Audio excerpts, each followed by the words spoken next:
What's up, guys? Welcome to the Stats Free Sports channel. I'm your host, Jarrell Hicks, here to bring you a prediction video on where Cleveland Cavaliers star guard Collin Sexton will be traded to in this year's NBA offseason. Let's get right into it. Collin Sexton, very good young guard on the smaller side, 6'1", 6'2", putting up good numbers, played well, all that stuff, but has a lot of drama going on in Cleveland with his teammates, with his coaches. He's probably on the outs. He's been on the rumor mill the last couple years. This year it seems scorching hot. It seems serious. I have a couple teams list on where I think he could go, where I think he will go. I'm gonna go with my most favorite, personal favorite. Then I'm gonna go with who I think falls in line after that point. So my first hidden gem that I think he will end up going to some way somehow, and I think I would love to see him on this team, would be the Dallas Mavericks. Uh, Kristoff to the Cleveland Cavaliers don't sound too bad. They're gonna keep Tim Hardaway. He's a free agent, but they should pay him. I think they can get him. I think they can get Collin Sexton. And we saw in this year's playoffs, the Mavericks are a couple pieces away, and Collin Sexton could be that piece. When you need a scoring down the stretch, Tim Hardaway, he's solid. Dorian Finney-Smith, he's cool. Porzingis was kind of missing here and there. But I think adding Collin Sexton with Luka, Tim Hardaway, Dorian Finney-Smith, they'll be small. The defense will be shredded a little bit. Collin, tough guy, tough nose, hard nosed guy, but he's, like I said, he is undersized.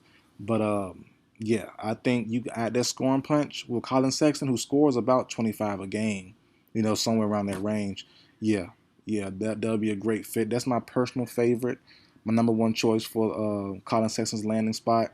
Number two, which I would think would be a lovely spot for Collin Sexton to land, kind of same situation as the Dallas Mavericks, the New York Knicks. You saw this year's playoffs. If Randall's struggling, RJ Barrett's kind of inconsistent. Randall was randomly inconsistent. Had a heck of a regular season. Struggled mightily in the playoffs. Collin Sexton is a needed addition there. He can play the point. He can play the two. Whatever we need him to do. And him and Derrick Rose on the same floor at the same time. Electric, dynamic, scoring punch. That'd be great. 1-2 punch at the guard position. Like I said, defense will be a little iffy, but scoring punch will be great. You can trade him for Obi Toppin in the first round pick.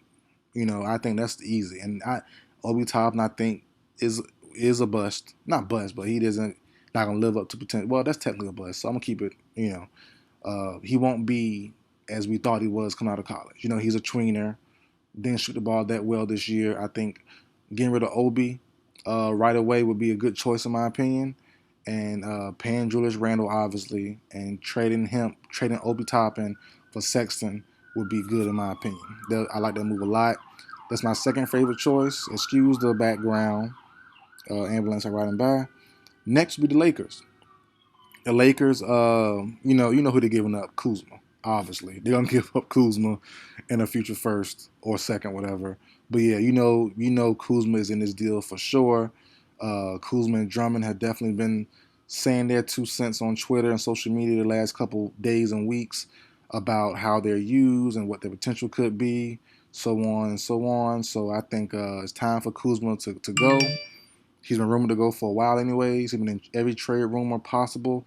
And I think this is the one.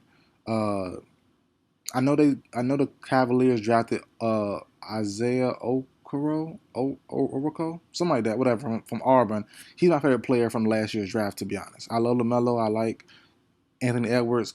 Okoro is my favorite. I forgot his first name, but he is my favorite though. I like him a lot. Had a decent year, but he's not a true three.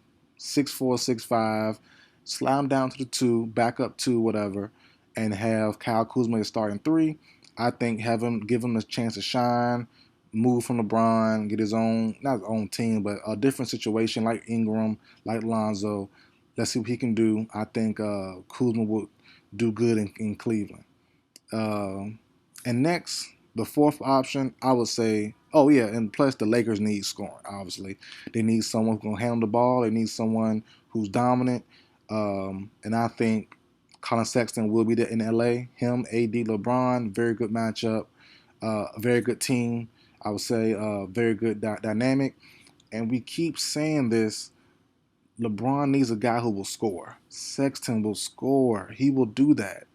He might not pass that much, but he's gonna score that rock. He's gonna try to. It's all you can ask for from a guy is to try to. Schroeder, was horrible in the playoffs. I know the chemistry issues, the COVID issues, the injuries, all that stuff.